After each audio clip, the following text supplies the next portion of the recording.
अस्सलाम वालेकुम स्टूडेंट्स, उम्मीद है आप सब खैरियत से होंगे।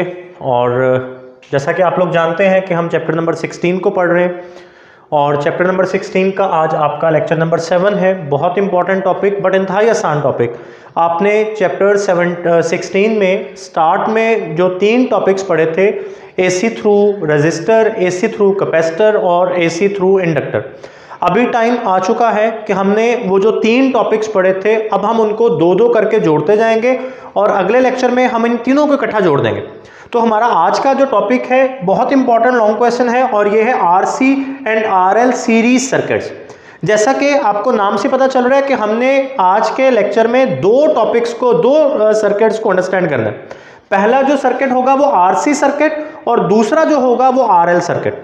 अब R stands for the register and C stands for the capacitor. तो ये RC सीरीज सर्किट को पहले मैं आपके सामने डिस्कस कर रहा हूं। RC सीरीज सर्किट एक ऐसा सर्किट है जिसमें रेजिस्टेंस और कैपेसिटर को आपस में सीरीज में जोड़ा जाता है और इनको एक ऑल्टरनेटिंग सोर्स के साथ अटैच कर दिया जाता है। तो आपको इस सर्किट की डेफिनेशन भी लिखी हुई नजर आ रही होगी। एक ऐसा circuit, a circuit in which register and capacitor is connected in series is called RC circuit. अभी देखें ये यहाँ पे ऑल्टरनेटिंग सोर्स लगा हुआ है, तो ये ऑल्टरनेटिंग सोर्स आपको जो वोल्टेजेस देगा वो V is equal to V naught sine of theta के इक्वल होगा। अब इस सोर्स की वजह से इस सर्किट में जो करंट फ्लो करेगा वो भी डेफिनेटली हमारे पास ऑल्टरनेटिंग करंट होगा, given as I is equal to I naught sine of theta. अब कैपेसिटर में से भी यही करंट पास करना है और रजिस्टर में से भी यही करंट पास करना है क्योंकि ये दोनों सीरीज में लगे हुए हैं। तो अब देखें, जब ये करंट कैपेसिटर में से पास करेगा तो कैपेसिटर कैसा बिहेवियर शो करेगा, ये हम पीछे पढ़ चुके हैं कि जब ऑल्टरनेटिंग करंट कैपेसिटर में से पास करता है, फर्ज करें ये IRMS कैपेसिटर में से पास कर रहा है, तो और ये VC इस कैपेसिटर के क्रॉस में डेवलप होने वाला वोल्टेज है जिसे आप पोटेंशियल ड्रॉप कहते हैं। तो according to the Ohm's law V is equal to IR, तो VC का जो फॉर्मूला बनेगा, C का मतलब है पोटेंशियल ड्रॉप अक्रॉस कैपेसिटर, तो इसका फॉर्मूला आ जाएगा IRMS इंटू XC। XC जो कि कैपेसिटर की रिएक्टेंस है और रेजिस्टेंस की जगह पे XC आ रहा है। अब कैपेसिटर में से जब ऑल्टरनेटिंग करंट पास करता है तो हम लोग जानते हैं कि करंट लीड करेगा और वोल्टेज लैग करेगा, तो ये दोनों चीजें मैंने बना दी। ये करंट, कैपेसिटर का करंट लीड कर रहा है और कैपेसिटर के वोल्टेज इस करंट को लैग कर रहे हैं। तो ये बात यहां पे लिखी भी गई है कि VC लैग्स IRMS बाय π/2। यही बात जो यहां पे बनाई इधर लिख दी एक सेंटेंस में जस्ट। अब यही करंट जब यहां से गुजर के रेजिस्टेंस में आएगा, पहली चीज तो ये नोट कर लें कि दोनों में से रेजिस्टेंस और कैपेसिटर दोनों में से सेम करंट पास करेगा क्योंकि दोनों सीरीज में लगे हुए हैं। लेकिन रेजिस्टेंस का बिहेवियर कैपेसिटर से डिफरेंट होता है। क्यों? क्योंकि रेजिस्टेंस के क्रॉस जो वोल्टेज ड्रॉप आएगा VR, जिसका formula according to the Ohm's law IRMS into R बनेगा।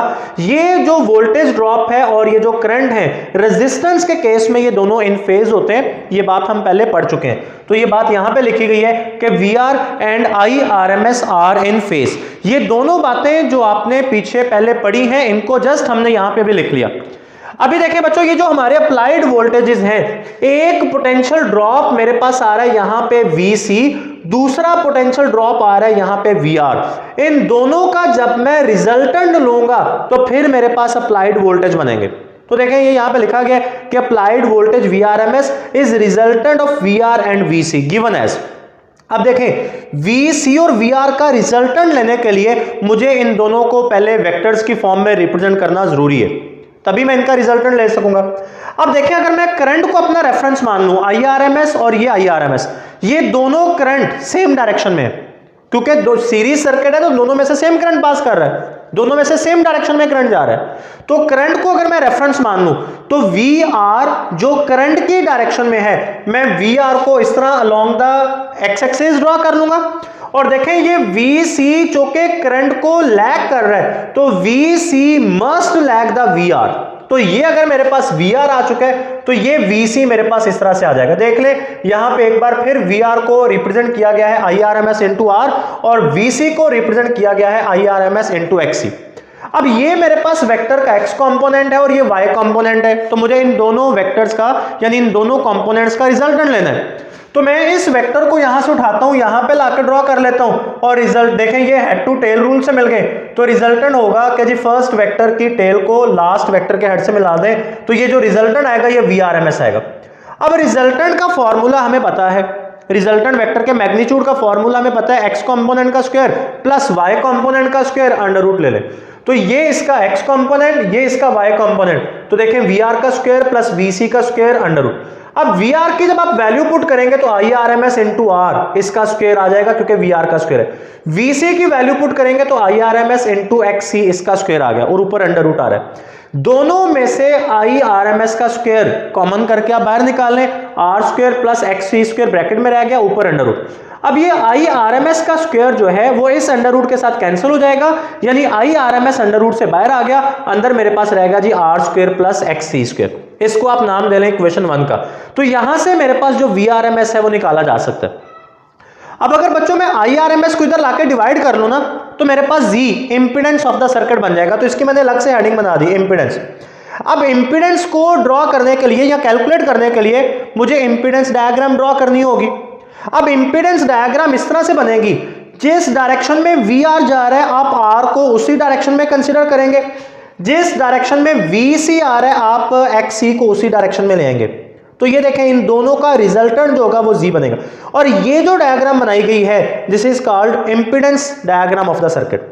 अब यहां से अगर मैं देखूं, यहां से बेटे अगर मैं देखूं तो मेरे पास जो Z का स्क्वायर बन रहा है, जो मेरे पास Z का स्क्वायर बन रहा है या Z जो मेरे पास बनेगा वो एक बार फिर आ जाएगा जी x कंपोनेंट का स्क्वायर प्लस y कंपोनेंट का स्क्वायर। अभी मैंने यहां से डायरेक्ट जो है वो ये वाली इक्वेशन उठा ली, मैं जाके इसको भी प्रूव कर दूंगा।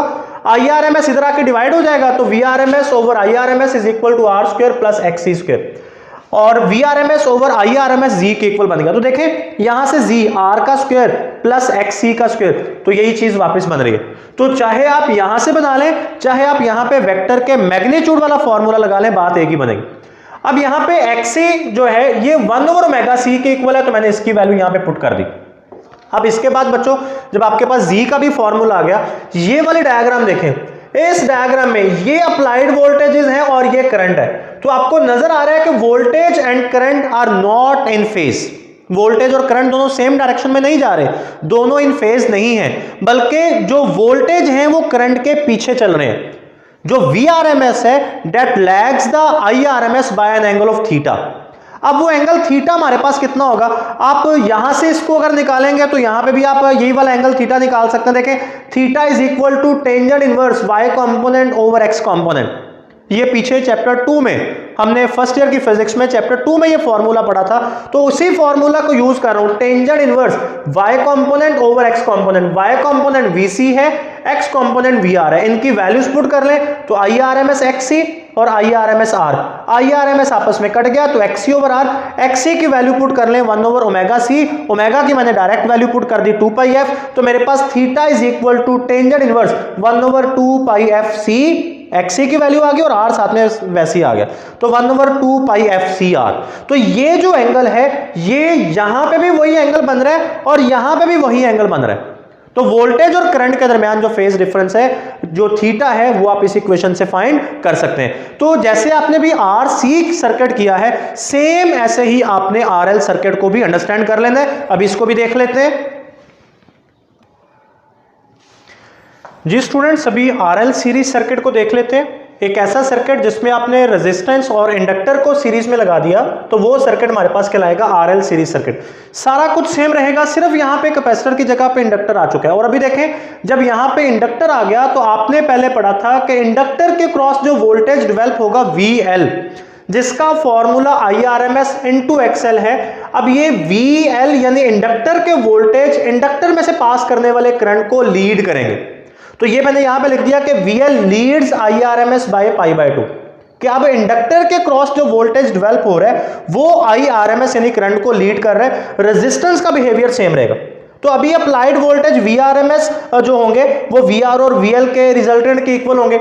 अब देखें चूंकि VL ने IRMS को लीड किया तो हमारा यहां पे भी करंट सेम आ रहा है, सेम डायरेक्शन में, तो वी आर चूंकि करंट की डायरेक्शन में है तो इसको यहां पे हॉरिजॉन्टली ड्रॉ किया गया और वीएल को मैं ऊपर की तरफ ले गया, तो इसका रिजल्टेंट बनेगा जी मेरे पास VRMS। तो ये रिजल्टेंट का जो मैग्नीट्यूड होगा VR का स्क्वायर प्लस VL का स्क्वायर, यहां पे IRMS इंटू R का स्क्वायर VR की जगह पे और VL की जगह पे IRMS इंटू XL का स्क्वायर, दोनों से IRMS का स्क्वायर कॉमन ले लिया। अब यहां पे XL आ जाएगा XC की जगह पे, तो XL का स्क्वायर, और ये IRMS को जब मैं अंडर रूट से बाहर निकाल लूंगा तो VRMS is equal to IRMS into R square plus XL square, इसका अंडर रूट। और ये जब आप इंपीडेंस डायग्राम बनाएंगे तो XC नीचे की तरफ जा रहा था, XL ऊपर की तरफ आ जाएगा। और इस डायग्राम को जब आप ड्रॉ करेंगे तो आप देखेंगे कि XC और XL एक दूसरे की ऑपोजिट डायरेक्शन में जा रहे हैं। और जब हमें रेजिस्टर, कैपेसिटर और इंडक्टर को एक सर्किट में एक साथ ड्रॉ करेंगे तो XC और XL एक दूसरे को अपोज करेंगे। इसके ऊपर इंशाल्लाह आगे बात करेंगे। इसी फॉर्मूला से जब आप इंपीडेंस निकालेंगे IRMS को आप इधर लाके डिवाइड कर लेंगे और यहां पे XC की जगह पे XL आ जाएगा। अब XL आपको पता है ओमेगा इंटू एल के इक्वल। इस वाले फॉर्मूला, इस वाले डायग्राम में अगर आप देखें तो अप्लाइड वोल्टेज करंट को लीड कर रहे हैं। पहले कैपेसिटर के केस में अप्लाइड वोल्टेज करंट को लैग कर रहे थे, यहां पे लीड कर रहे हैं, तो ये एंगल थीटा फिर आप उसी फॉर्मूला से निकालेंगे, theta is equal to tangent inverse VL over VR।